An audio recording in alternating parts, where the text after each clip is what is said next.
রাজধানীর খুচরা বাজারে ১০০ টাকা ছাড়িয়েছে পেঁয়াজের কেজি। ২ সপ্তাহের ব্যবধানে ২০ টাকা বেড়ে পেঁয়াজ বিক্রি হচ্ছে ১০৫ থেকে ১১০ টাকায়। যাত্রাবাড়ি, খিলগাঁও, কারওয়ান বাজার ঘুরে এই তথ্য পাওয়া গেছে। এখন জন্ম সনদ দিয়ে খোলো বিকাশ স্টুডেন্ট অ্যাকাউন্ট।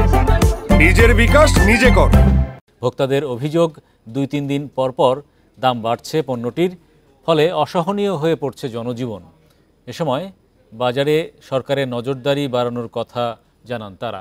এদিকে পাইকারি ব্যবসায়ীরা জানায়, ভারত থেকে ৪-৫ মাস পেঁয়াজ আমদানি বন্ধ ছিল, ফলে সরবরাহ কম ছিল। পরে আবার ভারত পেঁয়াজ রপ্তানির অনুমোদন দিলেও এর ওপর ৪০% শুল্ক আরোপ করে।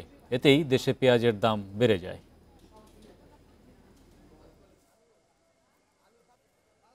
মহল্লা পর্যায়ে মহল্লায় একটু বেশি বিদায়ী, তো এই অফিস টাইমের গ্যাপে এখান থেকে আবার এটা নিচ্ছি। এখন বাজারের যে অবস্থাটা, সাধারণ মানুষ যে কতটা খারাপ অবস্থা আছে, এটা রাজনীতিবিদদের দায়িত্বে যারা আছে তাদের কথা এবং সাধারণ মানুষের জীবনে এটা আসলেই মিলে না।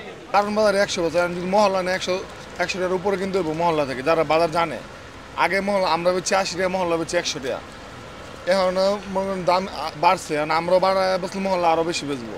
এখন ওই সময়ে তো এই পেঁয়াজটা ঘাটতি বেশি হয়েছে, তো এখন যেহেতু এটা একটু শর্ট দেখাবে, একটু শর্ট হবে, ওই শর্টের কারণে একটু আমরা এখন আমদানি কম হইতেছে, এই কারণে দামটা বাড়তেছে।